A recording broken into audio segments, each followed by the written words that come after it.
rabbil alamin. Nahmaduhu wa nasta'inuhu wa nastaghfiruh wa na'udzu billahi min shururi anfusina wa min sayyiati a'malina.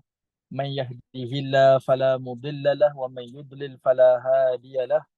Asyhadu an la ilaha illallah wahdahu la syarika lah wa asyhadu anna Muhammadan abduhu wa rasuluh. Allahumma himna rushdina wa 'idna min syarri nafsina. Rabbi zidna 'ilman nafi'a warzuqna fahmah. Allahumma fahman nabiyyin wa hifzal mursalin wa ilhamal malaikatil muqarrabin birahmatika ya arhamar rahimin. Amma ba'. Alhamdulillah, pertamanya syukur pada Allah Subhanahu wa taala di atas kesempatan yang Allah Taala izinkan kepada kita pada petang ni. Sekali lagi kita dapat bertemu dan sekali lagi Allah Taala memilih kita untuk berada di dalam majlis ilmu.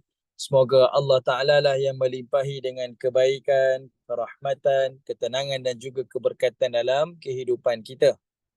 Dan semoga Allah Ta'ala jualah yang melapangkan dada kita dengan memberikan kepada kita kefahaman dan juga kekuatan untuk beramal dengan ilmu yang telah kita fahami.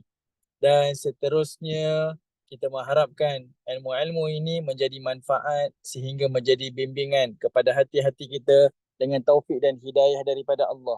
Seterusnya menerangilah jalan-jalan kehidupan dunia ini dengan cahaya ilmu sehinggalah kita kembali kepada Allah di negeri akhirat nanti dalam keadaan Allah Ta'ala menerima seluruh amal salih yang kita lakukan dan Allah juga mengampuni dosa-dosa yang kita lakukan, insya-Allah. Amin ya rabbal alamin.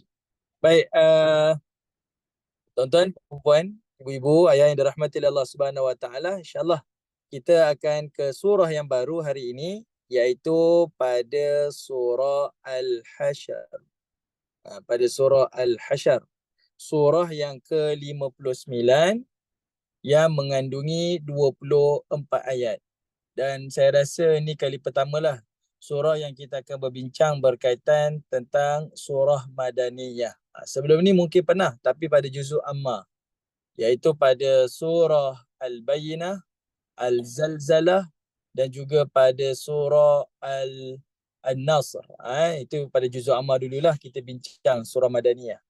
Kebanyakan perbincangan kita adalah surah-surah Makkiyah. Tapi hari ini kita akan menyentuh iaitu surah Madaniyah yang diturunkan ada bersempena dengan peristiwa yang berlaku di dalam sirah baginda Nabi sallallahu alaihi wasallam. Surah ini ada 24 ayat dan disebut sebagai surah Madaniyah, iaitu surah yang diturunkan selepas hijrahnya baginda Nabi SAW ke kota Madinah. Okey. Di dalam satu hadis riwayat Al-Imam Bukhari dan Al-Imam Muslim, iaitu Sa'id bin Jubair, dia berkata, aku pernah katakan kepada Abdullah bin Abbas ataupun dikenali sebagai Ibnu Abbas tentang surah Al-Hasyr. Apakah surah Al-Hasyr ini? Maka kata Abdullah bin Abbas, Al-Hasyr adalah surah yang berkaitan tentang Bani Nadir. Bani Nadir ni siapa? Bani Nadir adalah merujuk kepada orang Yahudi yang tinggal di kota Madinah. Sebab di zaman Nabi SAW, sebelum sampai ke kota Madinah, orang tempatan, majoriti yang duduk di kat Madinah itu adalah daripada kalangan orang Yahudi. Sebab melalui kitab Taurat, yang mana kitab Taurat telah menyampaikan tentang adanya Rasul yang dinantikan. Rasul yang terakhir itu akan muncul di satu tempat yang dahulu mereka panggil sebagai Yathrib. Jadi mereka berhimpunlah ramai-ramai di situ. Mereka berhimpun ramai-ramai di situ menantikan. Jadi sebab itu orang tempatan kepada Yathrib adalah orang-orang Madinah. Orang-orang Yahudi. Orang-orang Yahudi. Manakala Aus dan Khazraj adalah kaum yang mendatang. Dia datang kemudian selepas itu. Orang Aus dan juga orang Khazraj. Kalau kita tengok di dalam hadis berkaitan tentang telaga Al-Kautsar, bila Nabi cerita tentang Al-Haud, telaga Al-Kautsar, Nabi ada sebut gelaran kepada orang Aus dan Khazraj adalah sebagai Ahlul Yaman, kata Nabi. Ahlul Yaman. Itu menunjukkan kepada kita yang mana orang Aus dan Khazraj yang dikenali sebagai Ansar itu adalah sebagai orang Yaman. Orang tempatan adalah orang-orang Yahudi. Siapa orang Yahudi yang tinggal di kota Madinah, dia terbahagi kepada 3 kabilah. Okey, 3 kabilah. Untuk petang ni kita mukadimah kepada surah Al-Hasyr. Mungkin kita sempat, mungkin tak sempat lah. Banyak juga nak diceritakan, nak disampaikan tentang surah Al-Hasyr ni. Okey, yang pertama, iaitu pada orang-orang Yahudi ni, yang pertama adalah Bani Qainuqa. Okey. Yang kedua adalah Bani Nadir. Dan yang ketiganya adalah daripada Bani Quraizah. Tiga-tiga ni semuanya dikeluarkan, diusir daripada kota Madinah. Semuanya. Tapi pengusiran mereka daripada kota Madinah ni taklah secara serentak, tetapi secara berasingan. Tunggu sekejap .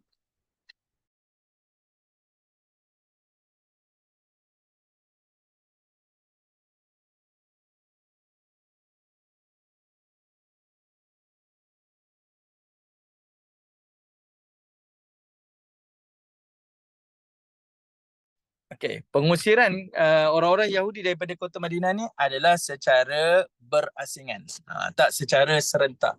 Yang mula-mula dikeluarkan daripada kota Madinah ni adalah daripada kalangan Bani Qainuqa. Kena ingat Bani Qainuqa. Kenapa? Sebab mereka antara yang paling tegar dan yang paling awal menentang baginda Nabi SAW. Kenapa dia menentang dan kenapa dia sangat tegar menentang baginda Nabi SAW? Sebab Bani Qainuqa ni adalah kabilah yang memegang ekonomi Yasrib ketika itu. Kalau kita baca dalam hadis berkaitan daripada Abdurrahman bin Auf,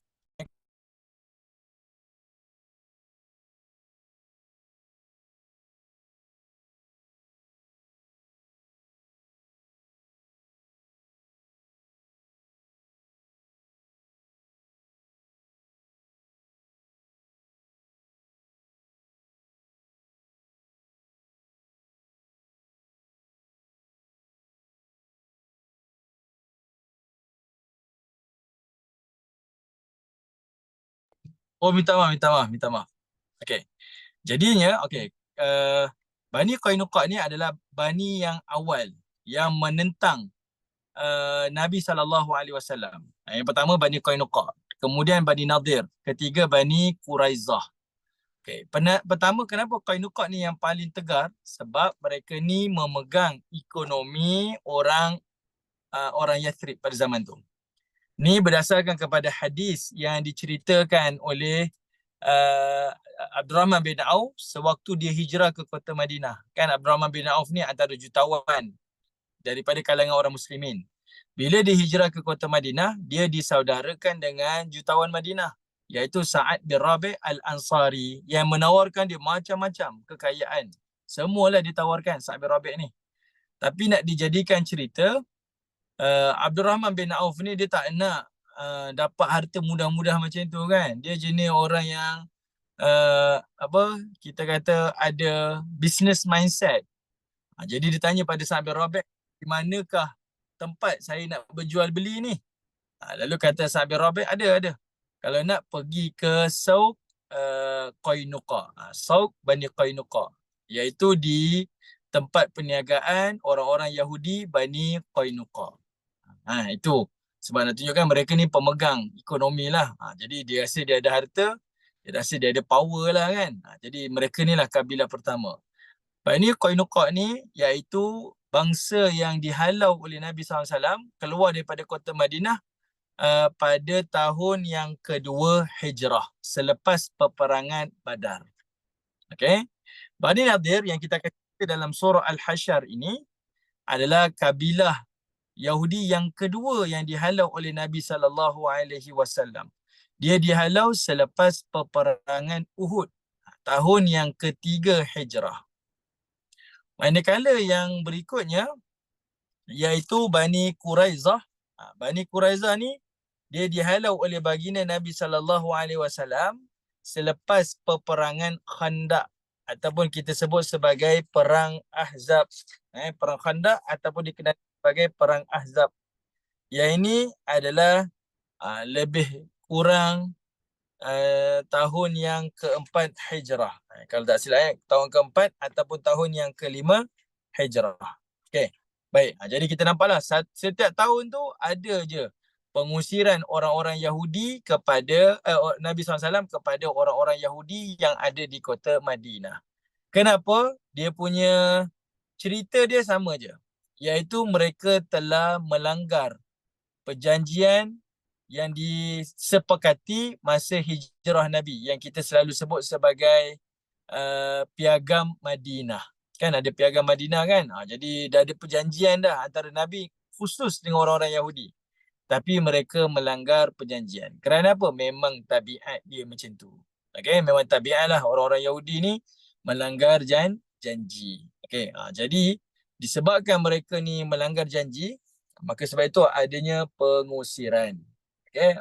Ada pengusiran mereka mencabuli perjanjian dengan baginda Nabi SAW. Okey. Baik, saya tak nak cerita tentang Bani Qainuqa, saya tak nak cerita tentang Bani Quraizah. Kalau kita cerita jadi lagi panjang lah. Banyak benda kita dapat tahu tapi panjang. Kita fokus sahaja kepada Bani Nadir. Sebab pandangan Abdullah bin Abbas, Ibnu Abbas ni, bila disebut sebagai surah Al-Hasyar, Al-Hasyar ni artinya pengusiran. Al-Hasyar artinya pengusiran. Dia memanggil surah ini juga sebagai surah An-Nadir ataupun surah Bani Nadir. Sebab memang cerita dia khusus tentang perang Nabi SAW kepada Bani An-Nadir.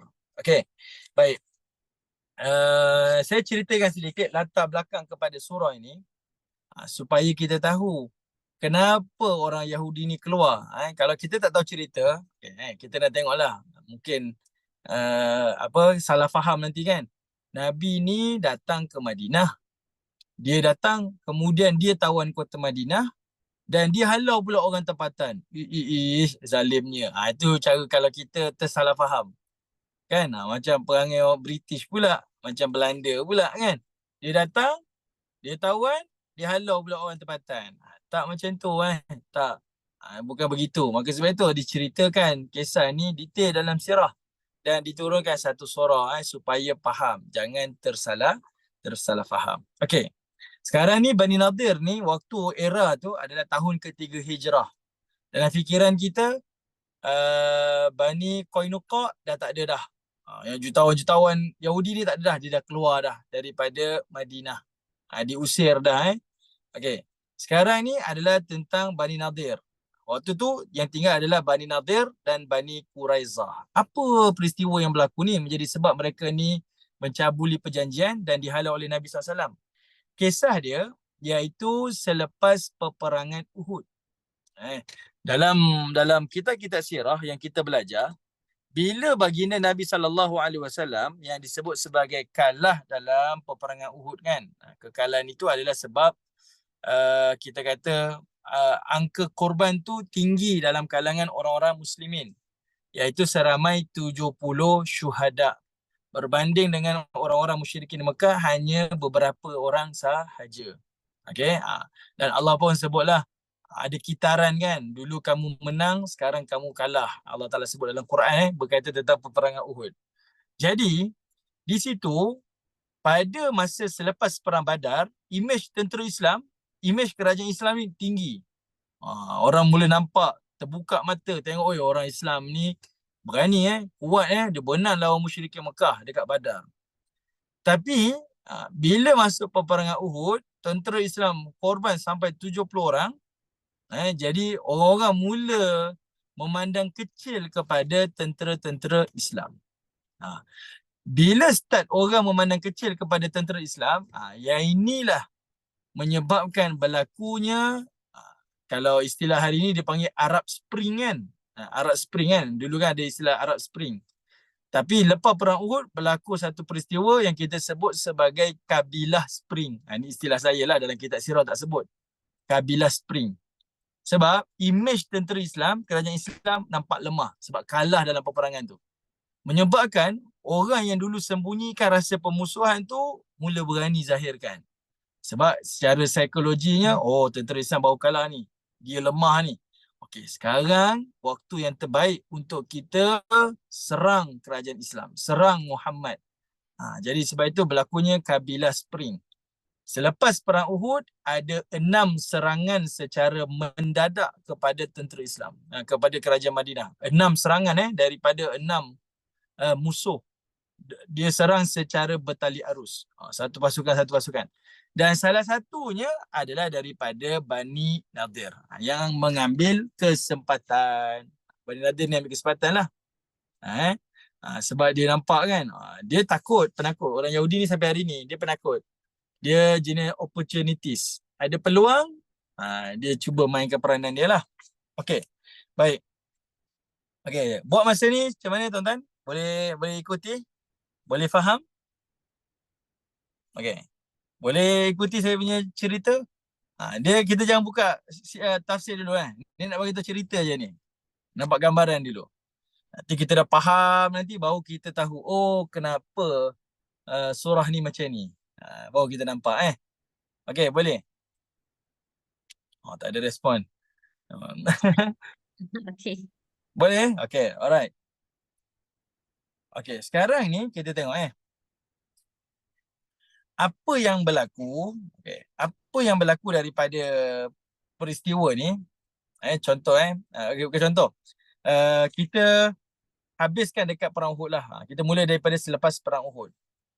Habis sahaja daripada peristiwa peperangan Uhud, tentera Islam ni nampak lemah. Kalah teruk lah 70 syahid dalam peperangan tersebut. Dan Nabi pun duka cita lah dengan kekalahan tersebut. Nabi duka cita. Tetapi saya nak bagi tahu pada ibu-ibu yang dirahmati Allah Ta'ala, sebenarnya dari satu sudut, kita tak kata pun tentera Islam ni kalah.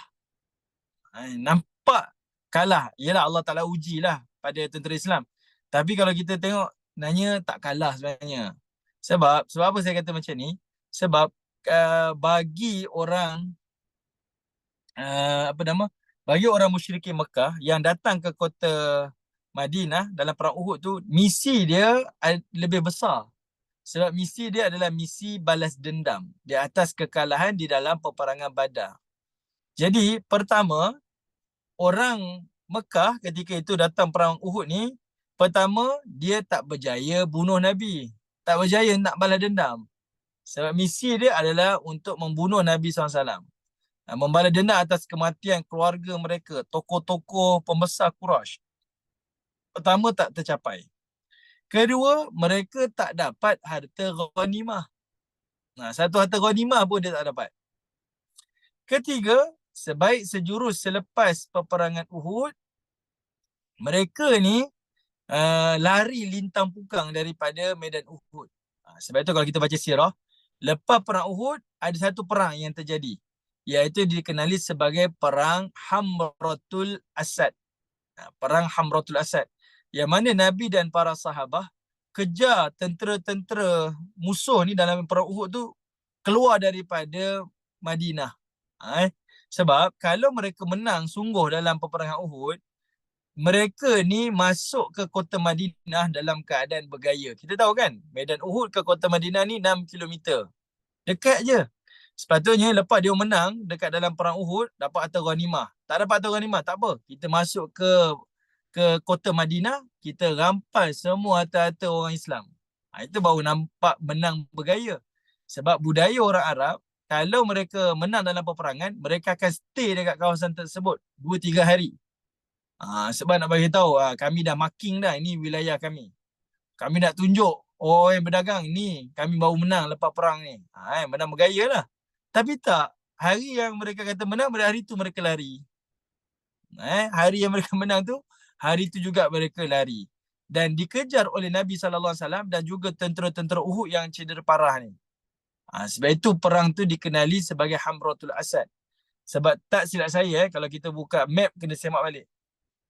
Hamratul Asad daripada Madinah ni jarak dia lebih kurang lebih daripada 80 kilometer kalau tak silap. Nanti saya semak balik lah, saya pun terlupa nak semak tadi. Lebih kurang 80 kilometer lebih. Dalam perjalanan hari ni lebih kurang dalam 2 jam juga Jauh kan? Tentera Islam yang cedera parah, keletihan, kejar tentera-tentera musyriki Mekah ni.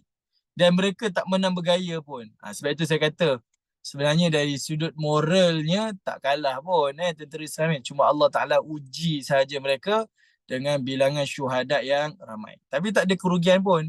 Sebab orang Islam yang betulkan hatinya dalam jihad, dia ada 2 kemenangan dia dapat. Pertama, dia mati syahid yang hidup di sisi Allah Ta'ala. Dan yang kedua, dia dapat kemenangan lah di dunia lagi. Jadi tak ada istilah kalah pun sebenarnya bagi orang yang berjuang di jalan Allah Subhanahu wa Ta'ala. Okey, baik.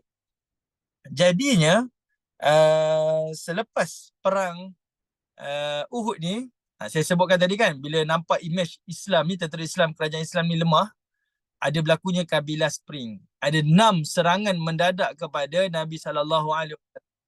Kalau dalam ilmu sirah, diceritalah tentang ada satu Sariyah disebut sebagai Sariyah Abu Salamah. Kemudian ada Sariyah Abdullah bin Unais. 2 Sariyah. Sebab apa? Sebab dapat report. Nabi ada intelijen zaman tu jangan kita sangka mereka ni tak ada intelijen. Mereka ada intelijen, perisik-perisik mereka. Dan perisik bagi tahu laporan adanya serangan-serangan persediaan daripada musuh untuk menyerang baginda Nabi SAW. Sebab dia nampak kerajaan Islam tengah lemah, baru lepas kalah. Jadi kita kena buat serangan mengejut pada tentera Islam. Terus Nabi SAW dapat je report, Nabi tak tunggu. Nabi ni proaktif lah. Terus hantar operasi namanya Sariyah Abu Salamah. Masa yang sama juga Nabi hantar operasi Abdullah bin Unais. Pergi bergerak menuju ke lokasi-lokasi musuh. Okey, ini 2 perang. Perang yang ketiga dan perang yang keempat, ini adalah perang yang saya sebut tadi adalah kabilah Spring ni. Ketiga dan keempat ni adalah perang yang berlaku pada bulan Safar. Tahun yang keempat Hijrah. Apa yang berlaku? Disebut sebagai peristiwa Ar-Raji dengan peristiwa Al-Ma'unah. Ni saya pun tak payah detailkan lah. Tapi kalau kita mengkaji, peristiwa ni dia menyayat hatilah. Sebab ada satu modus operandi daripada musuh ni, dia tahu nak serang Nabi ni kalah kan. Sebab Nabi ada haibah dia. Tengok semua orang ada rasa malu. Tengok ada rasa gerun nak berperang dengan Nabi ni. Jangan kata tentera-tentera kabilah ni. Rom Byzantine pun tak berani nak bertembung dengan Nabi. Sedangkan dia bawa tentera dia ratus ribu. Takut dengan baginda Nabi SAW. Sebab Nabi ada haibah dia. Ada aura dia lah. Jadinya, mereka gunakan satu modus operandi. Cara dia apa? Dalam peristiwa Ar-Raji dan peristiwa Bir Ma'unah ni, ada seorang wakil daripada musuh jumpa dengan Nabi di kota Madinah. Konon-kononnya kata nak masuk Islam. Jadi dia minta kepada Nabi SAW hantar sahabat-sahabat daripada kalangan Ahlul Qura. Orang yang bukan kaki perang. Bukan ahli perang, tapi ahli ilmu. Datang ke kampung halaman mereka untuk mengajar ilmu-ilmu agama. Sebab mereka dah bersedia dah nak masuk Islam. Tapi sebenarnya ini adalah perangkap. Perangkap. Apa yang berlaku di pertengahan jalan, 2 operasi ni, 2 peristiwa ni, Ar-Raji dengan Bir Ma'unah ni, sahabat-sahabat Nabi ni dibunuh dengan kejam sekali. Dan saya rasa lah, disebabkan peristiwa ni lah, orang Melayu kita dan mungkin ada yang orang lain, termasuklah di zaman Nabi SAW tu, memandang bulan Safar sebagai bulan kesialan. Sebab kan ada hadis Nabi SAW kan, yang mana dia orang kata Safar itu, Nabi kata tak ada. Kesialan ni tak ada. Tak ada kesialan pada bulan Safar. Bulan Safar ni sama macam bulan-bulan yang lain. Masyarakat kita dulu ada kan mandi Safar untuk membuang kesialan. Sebab 2 peristiwa yang menyayat hati ni berlaku pada bulan yang sama. Dan pendek ceritanya, Nabi SAW dapat maklumat tu pada hari yang sama, waktu yang sama. Ada setengah riwayat Nabi dapat berita daripada sahabat Nabi dalam peristiwa Ar-Raji, kata dibunuh. Di tengah jalan dibunuh oleh musuh. Kemudian selang beberapa waktu, hari yang sama, Nabi dapat pula laporan dalam peristiwa Bir Maunah pun sahabat Nabi dibunuh. Bukan sedikit bukan sedikit, ramai. Kalau dalam peristiwa Ar-Raji ada 6 orang sahabat Nabi SAW. Tapi kalau dalam peristiwa Bir Maunah, sahabat-sahabat Nabi SAW ni adalah lebih kurang dalam 70 orang. Sekitar 76 hampir 86 dalam dua peristiwa ni. Iaitulah bermulanya kunut nazilah. Bermulanya kunut nazilah. Bacaan kunut nazilah yang dibaca oleh Nabi SAW pada setiap kali solat fardu. Nabi baca kunut nazilah pada setiap solat fardu. Sebab dua peristiwa ni berlaku serentak lah. Dan Nabi dapat khabar yang duka cita ni 2 kali. Nabi baca kunut nazilah. Ada riwayat kata Nabi baca selama sebulan penuh pada setiap solat fardu Nabi buat kunut nazilah setiap kali tu. Dan Nabi sebutlah nama kabilah-kabilah yang Nabi nak Allah Ta'ala hancurkanlah sebab mereka ni kita kata apa, janji nak belajar, tiba-tiba rupanya nak bunuh Nabi dan nak bunuh para sahabat Nabi SAW. Tapi yang menjadi isu kat sini ada perbincangan ulama hadis. Imam Syafi'i pun ada bincang berkaitan tentang kunut pada solat subuh. Berdasarkan peristiwa ni juga. Okey, itu kita tak bincang lah. Ada peristiwa ni juga daripada hadis-hadis ni lah. Sebutkan tentang Nabi solat dalam keadaan melakukan kunut. Sebab ada riwayat kata apa? Solat Nabi tu adalah semua solat. Zuhur, subuh sampai ke Isyak. Tapi ada satu lagi pandangan dia kata tak. Nabi teruskan lagi pada solat subuh Nabi berterusan sampai ke kewafatan Nabi. Okey, tak apalah. Itu bincang dalam bidang hadis lah dalam bab hukum-hukum hakam ni. Okey. Sekarang ni selepas baginda Nabi SAW, okey, dua peristiwa ni sahabat Nabi SAW dibunuh. Dua peristiwa ni 70 orang lebih sahabat Nabi dibunuh. Maka waktu tu Nabi SAW ni nak mintalah pertolongan. Nak minta pertolongan. Pertolongan apa? Ni cerita tentang pengusiran Bani Nadir. Sebenarnya dalam perjanjian Piagam Madinah, Nabi ni ada buat perjanjian dengan orang-orang Yahudi.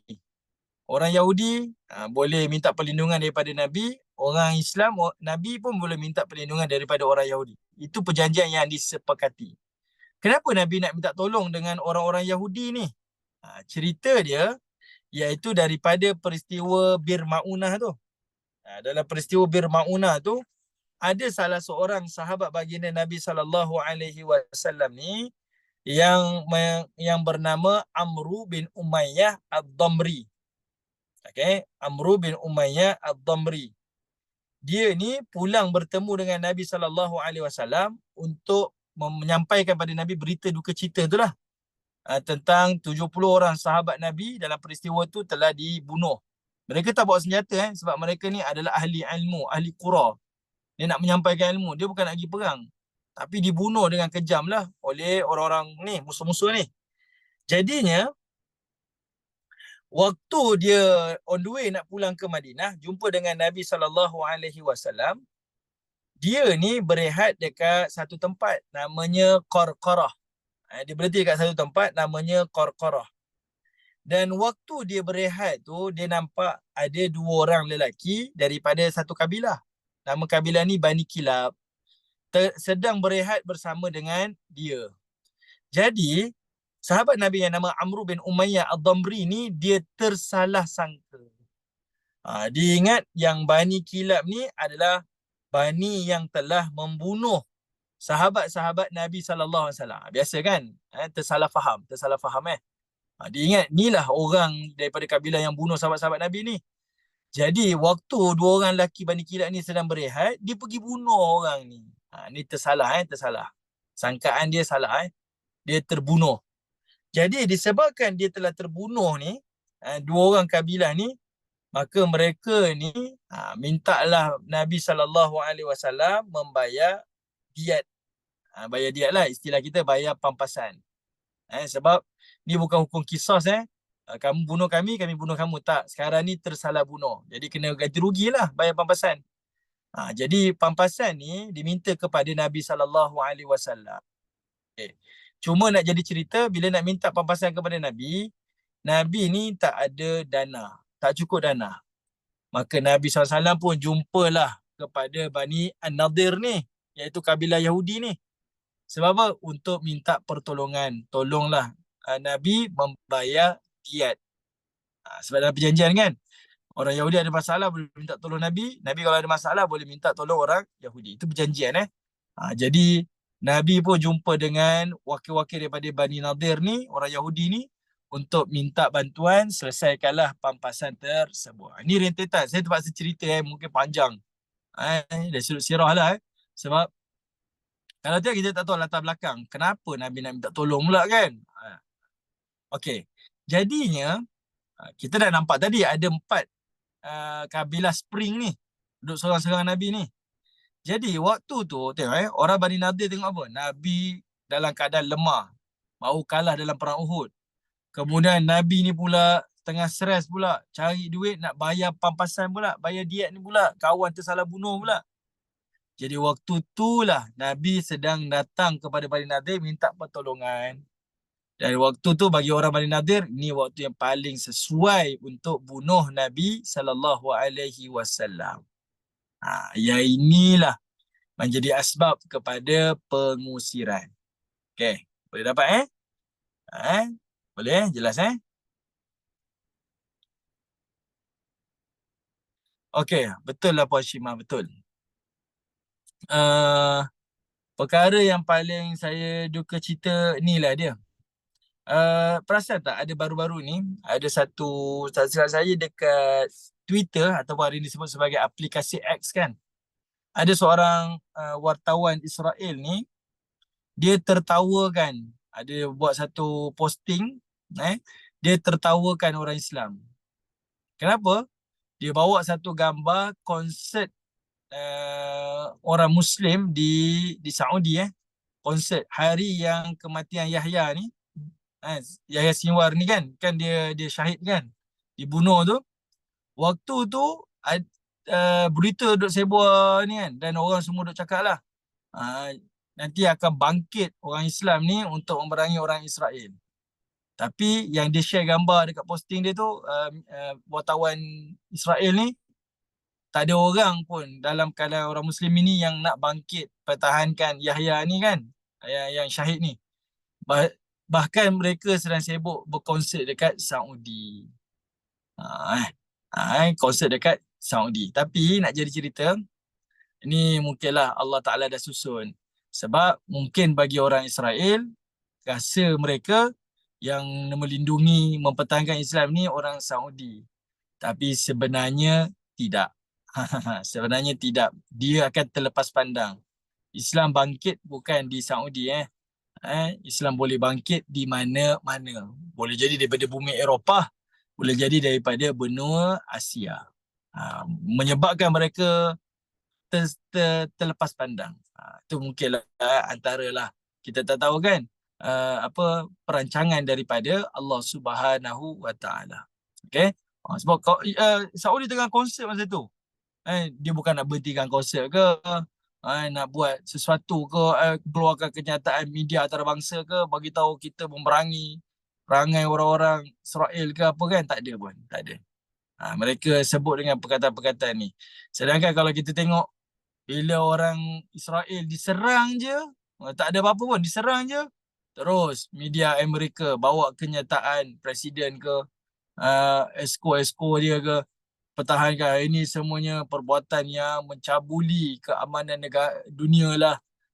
Ada je keluar perkataan-perkataan tu. Tapi itulah, maksud media mereka pegang kan, ada je orang Islam yang bangkit tapi tak disebut dalam media. Tapi tak apalah, mungkin perancangan Allah Ta'ala menyebabkan mereka terlepas pandang. Mereka fokus pada satu tempat, tengok orang Islam kat situ lara je. Tapi dia terlupa, orang Islam bukan kat situ je. Orang Islam ada di serata alam ni, serata dunia ni. Dan ada orang Islam yang sedang bersedia nak mungkin melakukan serangan kepada mereka. Cuma kita lah dari sudut kita ni sedih juga kan bila kita tak nak buat kunut nazilah dah setahun ni, bukan satu tempoh pendek ni. Ni paling panjang bagi saya lah. Ya dulu dia berhenti kejap, kalau Ramadan berhenti, sambung lagi kan. Aku lagi. Tak, kali ni direct terusan ni. Terusan. Okay. Tapi kita lah masing-masing lah. Kalau tak di Masjid Surau, tak ada lagi arahan daripada autoriti, kita lah ambil inisiatif untuk buat sendiri. Doakanlah untuk keluarga kita, saudara-saudara kita yang berada di sana. Okay. Dulu kita bincang surah Al-Qasas yang menyebabkan Bani Israel lemah di sisi Firaun. Firaun tak kuat pun, dia bukan Tuhan kan. Tapi kenapa dia lemah Bani Israel? Sebab Firaun telah menggunakan dasar pecah. Kan keluarga Bani Israel ni ada 12 adik-beradik kan, 12 kabilah. Dia pecahkan. Bila dipecahkan, akhirnya mereka jadi lemah, tak bersatu pun. Dan itu yang buatkan Firaun boleh manipulate orang-orang Bani Israel.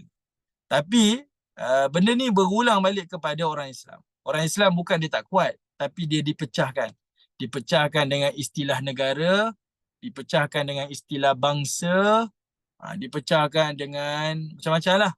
Menyebabkan yang berada di sekeliling tu tak rasa pun itu orang Palestin, dia bukan orang Iraq contohlah.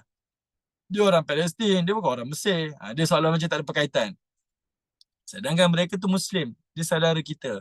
Dia datang daripada rahim akidah yang sama dengan kita. Dia orang Palestin, bukan orang Malaysia. Kan? Kita punya mindset macam tu. Itu yang menyebabkan kita lemah. Okay? Kita telah dipecah-pecahkan oleh mereka. Okay? Jadi terima kasih Puan Syimah. Satu ingatan kepada kita. Kita nampak peristiwa ni berjalan. Dan orang-orang Yahudi ni takut. Bila orang share je benda-benda macam ni dekat Facebook ke media sosial, terus dia block. Terus dia bagi warning. Nampak sangat penakut. Sedangkan tak ada apa-apa pun kan.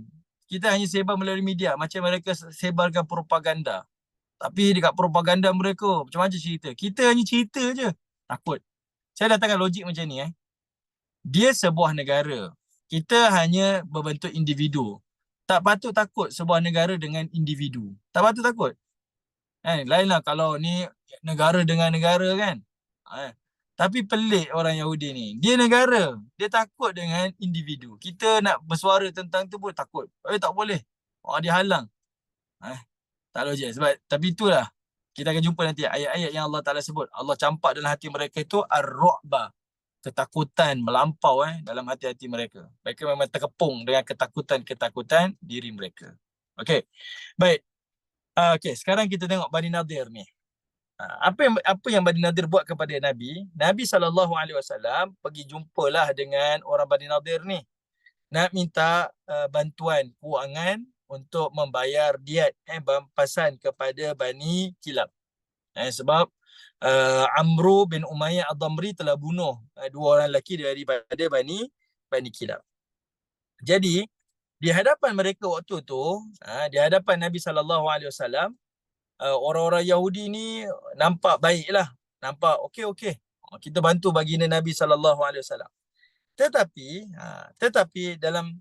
dalam ceritanya, iaitu waktu Nabi SAW sampai ke kawasan, kita kata macam perkampungan Bani Nadir lah. Perkampungan Bani Nadir tu, waktu Nabi duduk dekat situ, rupa-rupanya di balik tembok itu, orang-orang Yahudi ni, dia ambil satu batu besar, dia nak campak batu tu daripada balik tembok tu ke atas baginda Nabi SAW dengan niat untuk membunuh. Okey, saya terlupa nak beritahu tadi.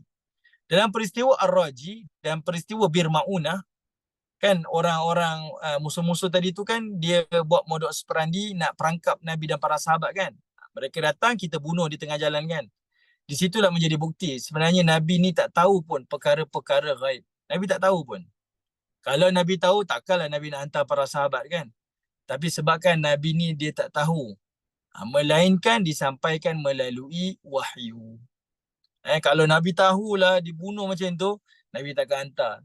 Tapi sebabkan Nabi tak tahu, melainkan dengan wahyu, baru Nabi tak tahu. Datang kita pula, jumpa dengan Tok Bomoh, jumpa dengan dukun, Tak naik tangga rumah dia lagi dah. Dia cakap dah, tak apa, kau duduk je bawah tu. Aku dah tahu dah kau datang niatnya apa. Ada masalah ni kan. Oh, kita pula tengok macam tu. Power lah dukun ni. Power lah Tok Bomo ni. Tak cakap lagi dah tahu dah. Tapi sebenarnya kalau jumpa orang macam ni, macam tu, ketahuilah dua je. Tak dia ni pembohong besar. Tak dia ni pembohong besar. Dia ni mesti orang yang mungkin menggunakan perantaraan jin. Sebab takkan dia tahu sesuatu perkara yang gaib. Okay? Dia melakukan kesyirikan lah waktu tu. Okay.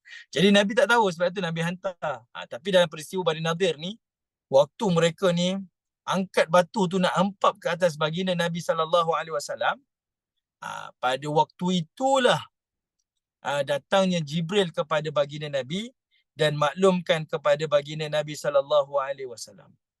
Jibril maklumkan kepada Nabi tentang perasaan hasad yang dilakukan oleh orang-orang Bani Nadir. Disampaikan kepada Nabi SAW. Jadi, waktu Nabi jumpa dengan Bani Nadir kata, okey, kami akan tolong kamu. Kamu duduk dekat sini. Dia khususkan satu tempat duduk untuk Nabi. Sebab di belakang tempat duduk tu, adanya tembok. Belakang tembok tu, mereka nak campak batu dah.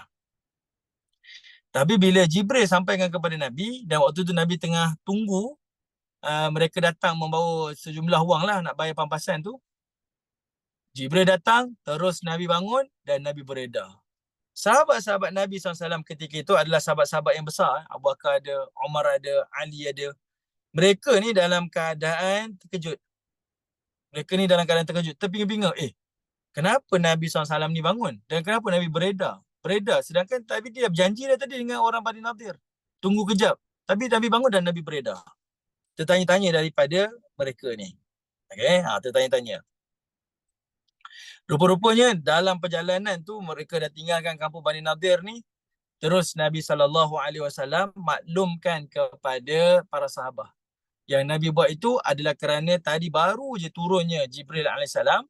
Jibril telah khabarkan kepada Nabi tentang niat daripada kalangan orang Yahudi itu untuk membunuh baginda Nabi SAW. Jadi bila Nabi tahu tu, sebab tu Nabi cepat-cepat beredar, tinggalkan kawasan perkampungan Bani Nadir. Terus Nabi keluar. Itu menyebabkan Nabi pun selamatlah daripada tu. Dan itu menjadi sebab Nabi SAW terus hantar pasukan untuk menyerang dan mengepung orang-orang Bani Nadir. Terus Nabi hantar tentera-tentera sahabat dan pergi buat kepungan kepada mereka. Okey. Jadi bila Nabi hantar para sahabat Nabi, tentera-tentera Nabi ni ke perkampungan Bani Nadir, orang Bani Nadir ni dalam keadaan ketakutan, mereka pun menyoroklah di dalam tembok-tembok mereka. Jadi Nabi tak buat apa pun. Nabi hanya mengepung sahaja. Buat kepungan di perkampungan Bani Nadir ni. Dalam tempoh, kalau tak silap saya, dalam tempoh setengah bulan. Dalam tempoh setengah bulan, iaitu lebih kurang dalam 15 hari. Dalam tempoh tu menyebabkan mereka ni betul-betul ketakutan. Maksudnya, Nabi tak buat apa pun. Duduk je.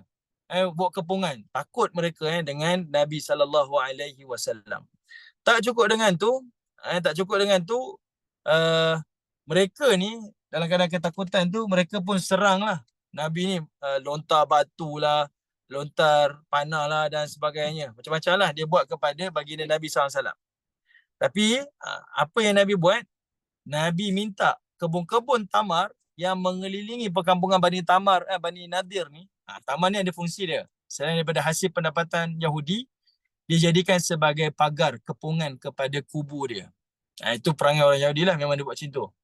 Nabi suruh apa? Tebang pokok-pokok tu, dan Nabi juga suruh bakar pokok-pokok tu, kebun-kebun tamar. Menyebabkan orang Yahudi lagi takut.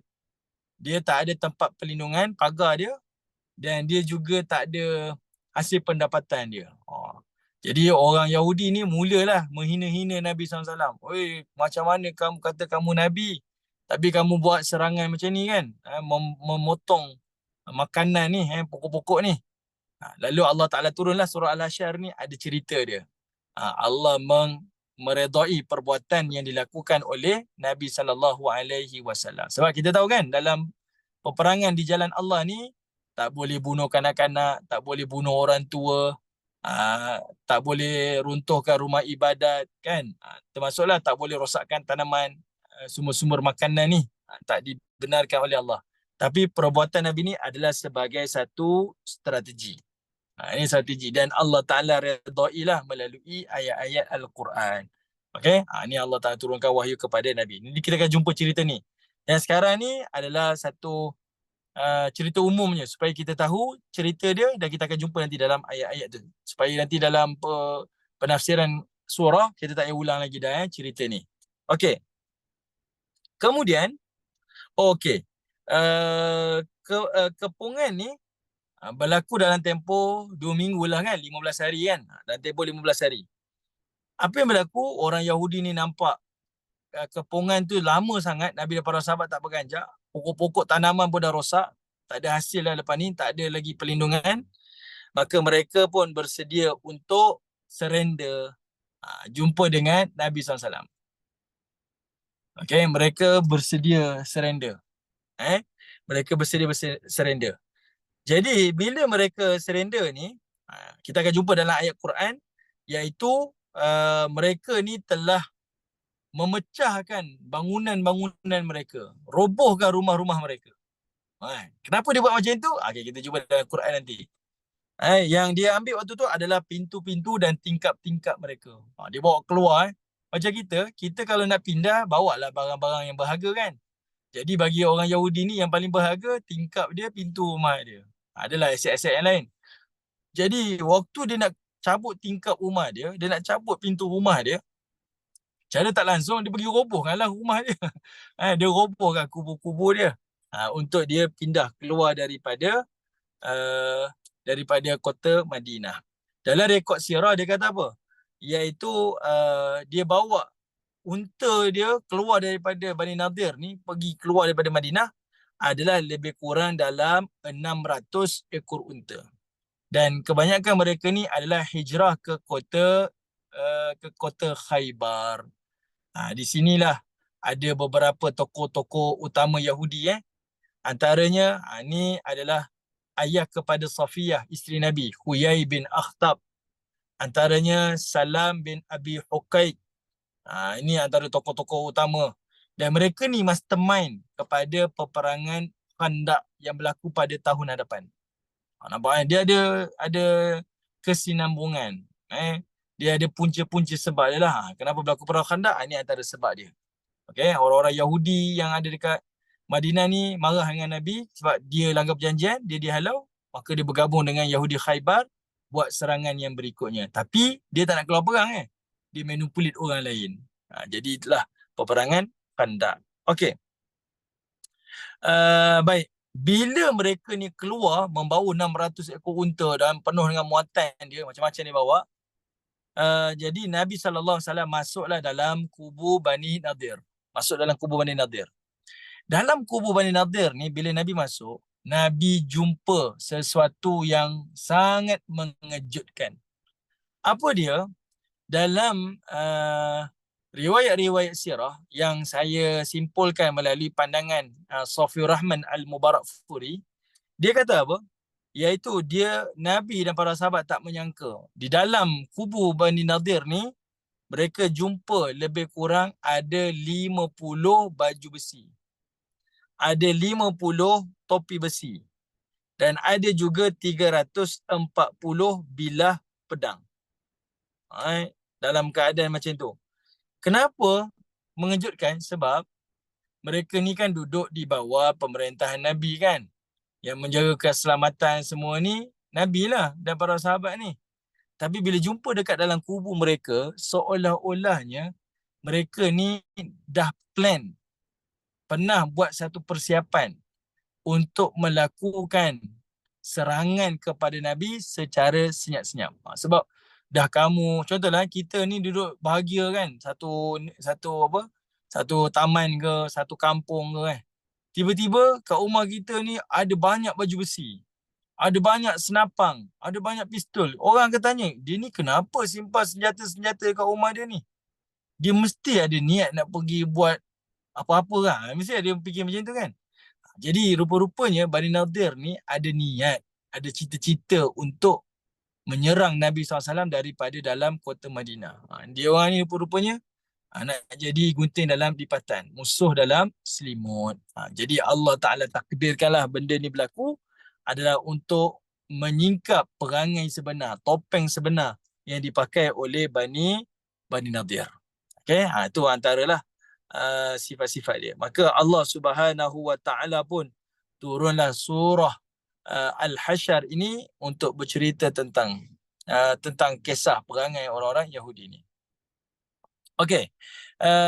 Puan Safia tanya, kisah Bani Nadir ini sebenarnya mereka yang minta diusir sebab ketakutan.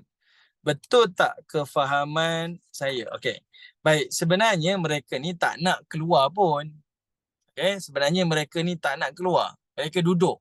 Bahkan mereka ni dijamin pula oleh orang-orang munafik yang dipimpin oleh Abdullah bin Ubay. Abdullah bin Ubay kata apa? Jahra, takkan kau jangan keluar daripada sini. Aku akan jaminan daripada Abdullah bin Ubay pula. Punyalah kelas Abdullah bin Ubay ni, ketua munafik ni, dia bagi jaminan kepada orang-orang Yahudi Bani Nadir jangan keluar. Orang Yahudi ni saya tak nak keluar sebab dia sayang harta-harta dia semua dekat situ kan. Tapi sebabkan kepungan tu, Nabi tak serang pun, Nabi buat kepungan je. Mereka ketakutan. Mereka sini ketakutan, bukan mereka minta diusir. Mereka ketakutan untuk keluar. Cumanya, mungkinlah kalau daripada soalan puan tadi tu, mungkinlah mereka ni dalam keadaan takut. Sama ada dijatuhkan hukuman bunuh ataupun nak diusir. Maka mereka pilihlah untuk diusir.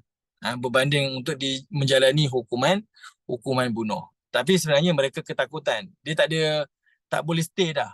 Pilihan yang ada, option dia bunuh ataupun nak dihalau keluar, diusir keluar. Jadi mereka memilih untuk diusir daripada dibunuh. Okey. Baik. Sekarang itu antaralah peristiwa yang direkodkan di dalam peristiwa pengepungan Bani Nadir. Jadi kita dah nampaklah sedikit gambaran asas dia, latar belakang kepada surah ini, kenapa surah ini diturunkan, kita dah nampak ceritanya. Okeylah, sekarang kita bolehlah perhatikan kepada ayat-ayat yang Allah Subhanahu Wa Taala turunkan kepada baginda Nabi cerita tentang peperangan ini. Okey, baik. Kita mulakan dengan ayat yang pertama. Boleh ke? Ada masa sikit kan? Bismillahirrahmanirrahim. Ini mukadimah saya yang panjang jugalah, mukadimah kita. Sebab dia berkaitan dengan sirah. Okey. Allah Subhanahu Wa Taala memulakan dengan Sabbaha lillahi ma fis samawati wa ma fil ard wa huwal azizul hakim. Sebelum Allah Ta'ala nak bercerita tentang orang-orang Bani Nadir yang keluar ni, diusir ni, Allah Subhanahu Wa Ta'ala maklumkan kepada kita, sampaikan kepada kita yang nak memberitahu apa yang ada di langit dan apa yang ada di bumi ni, semuanya sentiasa bertasbih kepada Allah, menyucikan Allah Ta'ala dan yang mengesakan Allah Subhanahu Wa Taala. Semua yang ada di langit dan bumi ni semuanya puji Allah Subhanahu Wa Taala. Kenapa dimulakan ayat ni? Kalau kita tengok dalam surah Al-Hasyr ni, Allah Taala mulakan dengan tasbih kepada dia, pujian kepada dia, dan Allah Taala akhiri dengan menyebut tentang nama-nama dia. Selalu kita baca kan, Lau anzalna hadzal Qur'ana ala jabalin la ra'aitahu khashi'an mutasaddian min khasyatillah kan. Kita akan jumpa ayat tu di hujung pada surah ini. Sebab kita kenal orang-orang Yahudi ni, mereka ni digelar sebagai ahli kitab. Jadi mereka ni namanya ahli kitab tapi melakukan penyelewengan daripada apa yang diperintahkan oleh Allah Subhanahu Wa Taala. Jadi Allah Taala bagi tahulah, Allah Taala tu tetap maha suci daripada apa yang mereka sekutukan, daripada apa yang mereka selewengkan. Jadi Allah Taala ni tak terkesan langsung pun dengan keburukan-keburukan, kejahatan, kesyirikan yang mereka lakukan. Sebab cerita pada Bani orang-orang Yahudi kan. Jadi Allah Ta'ala sebutlah. Okey. Tapi yang menarik dekat sini, iaitu Allah Ta'ala sebut yang di langit di bumi semuanya puji Allah Ta'ala. Ini dalil lah. Semua makhluk ni semuanya adalah sentiasa bertasbih, bertahmid dan sentiasa mengesakan Allah. Ini dalilnya. Kemudian Allah Ta'ala kata apa? Wahuwal azizul hakim. Dan kata Allah, dialah yang maha perkasa dan dialah yang maha bijaksana. Okay. Perkataan Al-Aziz, ibu-ibu yang dirahmati Allah, dia datang daripada kalimah izzah. Al-Aziz ni artinya izzah. Izzah dalam bahasa kita artinya kemuliaan. Kemuliaan. Jadi mana datang keperkasaan ni? Izzah artinya mulia. Dan izzah juga artinya adalah rare. Benda yang jarang-jarang ada. Dia paling mulia, dia rare lah. Paling rare. Okey. Jadi Allah nak tunjukkan, contohlah kalau kita bayangkan sesuatu yang rare tu dia lagi bernilai. Dia lagi mahal. Kan?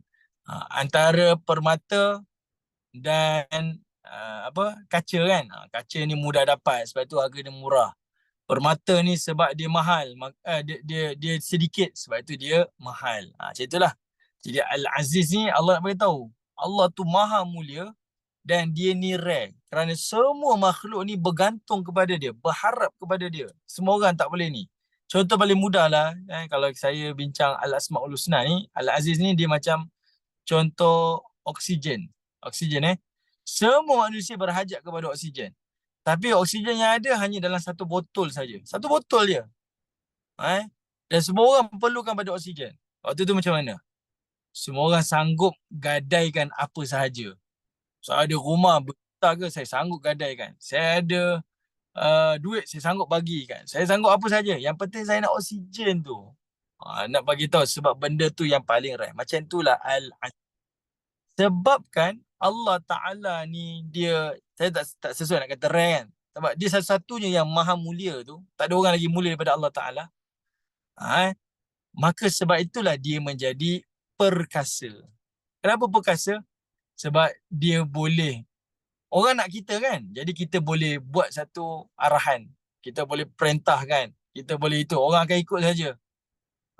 Sebab dia nak kita, jadi kita boleh buat apa saja. Itu jadi nampakkan keperkasaan Allah Ta'ala. Ini nak membezakan perkataan Al-Aziz tu dengan perkataan Al-Jabbar ke, ada yang lain-lain lah, Al-Qahar ke, yang menunjukkan isyarat keperkasaan. Itu Al-Aziz. Daripada kemuliaan tu yang sangat unik, sangat rare ni, menjadikan keperkasaan lah. Allah Ta'ala tu sangat-sangat perkasa. Okey. Dan di sini keperkasaan tu nak tunjukkan kepada kita, setiap keputusan Allah Ta'ala, setiap perintah Allah Ta'ala itu tidak ada campur tangan daripada makhluk. Makhluk tak boleh buat keputusan sendiri-sendiri. Makhluk tak boleh manipulate keputusan Allah. Tak boleh. Allah nak tunjukkanlah Allah Ta'ala itu maha perkasa. Dan Allah Ta'ala pun kata dia tu adalah Al-Hakim, Tuhan yang bijaksana. Sebab manusia ni bila dia perkasa, dia yang paling gagah, paling unik, selalunya manusia ni akan jadi zalim, kan? Jadi kuku besi. Manusia ni akan jadi jahat sebab orang semua bergantung pada dia kan. Jadi dia ada public of interest kan. Dia ada kepentingan peribadi dia lah. Jadi Allah Ta'ala kata tak, aku tak macam tu. Aku perkasa tetapi aku ni bijaksana. Aku tetapkan satu keputusan yang orang tak boleh kacau, tak boleh ganggu, tak boleh manipulate ke, ubah suai ke, campur tangan ke. Tapi keputusan aku itu adalah dengan kebijaksanaan. Mesti yang terbaik. Itu yang Allah Ta'ala nak sampaikan. Okey. Baik, permulaan ini Allah Ta'ala buka dengan pujian kepada dirinya. Dan penutup surah ini pun Allah Ta'ala sebut dengan pujian kepada dirinya. Okey. Jumpa lagi pada kesempatan akan datang. Minggu hadapan kita akan tengok pada ayat kedua, barulah starting kepada penceritaan. Dan surah ni ada sedikit berkaitan tentang hukum hakam. Ada perbincangan berkaitan tentang hukum hakam. Dan kita akan sentuhlah sikit-sikit berkaitan dengan hukum hakam tu. Tapi itu bukan bidang saya lah. Jadi saya tak sebut secara detail. Itu kena tanya pada yang lebih pakar dan kena rujuklah pada kitab-kitab yang lain. Okey. Jadi ala kulli hal, insya-Allah terima kasih pada ibu-ibu yang sudi setia bersama, sudi mendengar celoteh-celoteh, nak kata mengajar tak pandai mengajar pun celoteh-celoteh je ni. Tapi mudah-mudahan perkongsian ni bermanfaat, membawa kita berkenalan dengan satu surah yang mungkin kita dah pernah baca, pernah hafal, tapi kita tak tahu apa rentetannya. Mudah-mudahan menjadi pelajaran, manfaat kepada kita bersama. InsyaAllah. Terima kasih kepada semua. Saya berhentilah di sini. Wallahu ta'ala a'lam. Assalamualaikum warahmatullahi ta'ala wabarakatuh. Subhanakallahumma wa bihamdika asyhadu an la ilaha illa anta wa astaghfiruka wa atubu ilaik. Terima kasih semua. Terima kasih Ustaz. Jazakallah khair. Iyakum. Sama-sama Puan Safia.